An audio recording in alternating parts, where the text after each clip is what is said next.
రంగంలో చూసినా AI technology హవానే కనిపిస్తుంది. సాఫ్ట్వేర్ రంగం నుంచి మొదలైన ఏఐ హవా ఇప్పుడు క్రమంగా పలు కీలక రంగాలకు విస్తరించింది.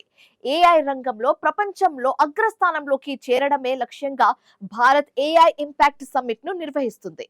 అయితే ఏఐ ఇంపాక్ట్ సదస్సు ద్వారా భారత్ ప్రపంచానికి ఒక కీలక సందేశం ఇవ్వాలని భావిస్తుంది.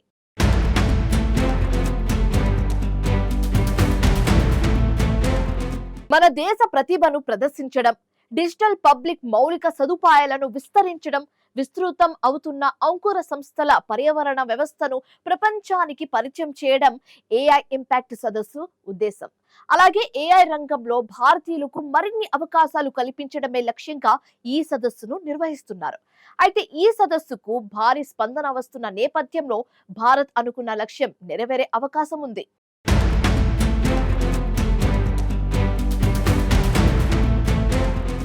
దేశంలో ఏఐ టెక్నాలజీ వినియోగం అంతకంతకు పెరిగిపోతుంది.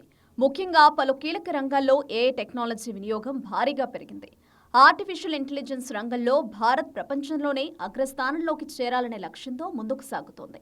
అందులో భాగంగానే ఏఐ రంగంలో భారతీయులకు మరిన్ని అవకాశాలు కల్పించడమే లక్ష్యంగా ఇండియా ఏఐ ఇంపాక్ట్ సమిట్ నిర్వహిస్తోంది. ఫిబ్రవరి 16న ప్రారంభమైన ఇండియా ఏఐ ఇంపాక్ట్ సమిట్లో 600కు పైగా హై పొటెన్షియల్ స్టార్టప్లు కొలువుతీరాయి.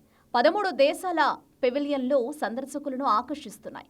ఈ నెల 20 వరకు జరగనున్న ఈ సదస్సులో పాల్గొనేందుకు భారీ సంఖ్యలో డెలిగేట్స్ భారత్ మండపానికి తరలివచ్చారు. ఇటు చూసినా టెక్ ప్రియులే. గూగుల్, మైక్రోసాఫ్ట్ వంటి దిగ్గజ కంపెనీల ప్రతినిధుల నుంచి మొదలుకొని కళాశాల విద్యార్థుల వరకు అందరూ ఈ చారిత్రాత్మక ఘట్టంలో భాగం కావడానికి పోటీ పడ్డారు.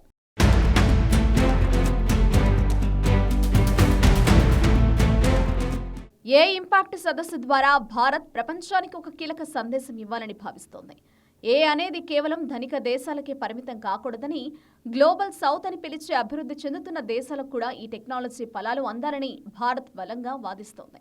గ్లోబల్ ఏ కామన్స్ పేరుతో ఒక ఉమ్మడి వేదికను ఏర్పాటు చేసి వ్యవసాయం, ఆరోగ్యం వంటి కీలక రంగాల్లో ఏని అందరికీ అందుబాటులోకి తేవాలని భారత్ లక్ష్యంగా నిర్దేశించుకున్నట్లు ఐటీ శాఖ మంత్రి అశ్విని వైష్ణవ్ తెలిపారు.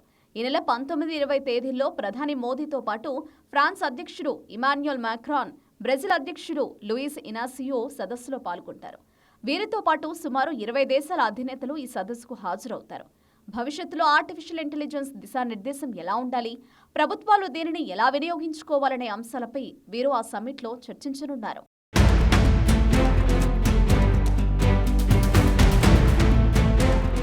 ఏ ఇంపాక్ట్ సదస్సులో 600కు పైగా హై పొటెన్షియల్ స్టార్టప్లు పాల్గొంటున్నాయి. వీటిలో చాలా వరకు వాస్తవ జీవితంలో ఉపయోగిస్తున్న ఏ సొల్యూషన్లు ఉన్నాయి. ఈ సదస్సుకు మొత్తం 2.5 లక్షలకు పైగా సందర్శకులు రావచ్చని అంచనా వేస్తున్నారు. ఈ కార్యక్రమంలో 500కు పైగా సెషన్స్, 3250కి పైగా స్పీకర్లు, ప్యానలిస్టులతో 500కు పైగా సెషన్లు నిర్వహించనున్నారు. ఏ గవర్నెన్స్ నుంచి ఇండస్ట్రీ అప్లికేషన్ల వరకు చర్చలు జరగనున్నాయి. ఏ ఇండియా ఇంపాక్ట్ గ్లోబల్ సౌత్ లో జరుగుతున్న తొలి అంతర్జాతీయ సమ్మిట్ గా గుర్తింపు పొందింది.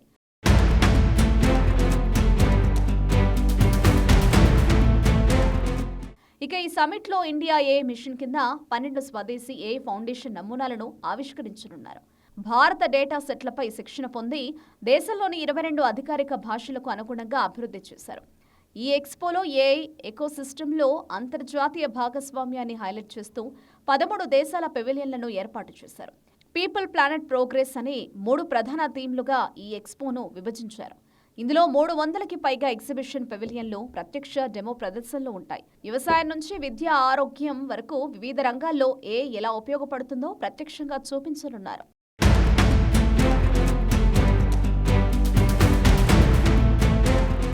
మన దేశంలో నిర్వహిస్తున్న ఏ ఇంపాక్ట్ సదస్సులో వివిధ దేశాలు తమ ఏ ఎజెండాను నిర్వహించుకోనున్నాయి.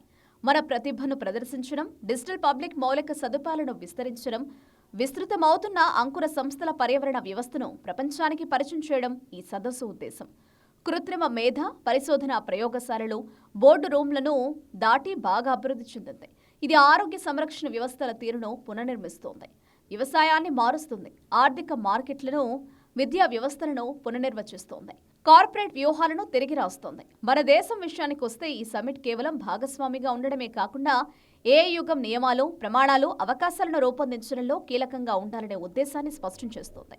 ప్రపంచ సాంకేతికత నాయకత్వంలో అగ్రస్థానం సంపాదించడం, కృత్రిమ మేధ అభివృద్ధి తదుపరి దశను రూపొందించడంలో సాయపడడం ఏఐ సమిట్ ప్రధాన లక్ష్యం. ఈ సమిట్కు భారీ స్పందన వస్తుండటంతో భారత్ లక్ష్యం సాధించడం కష్టమేమీ కాకపోవచ్చనే అభిప్రాయాలు వ్యక్తమవుతున్నాయి.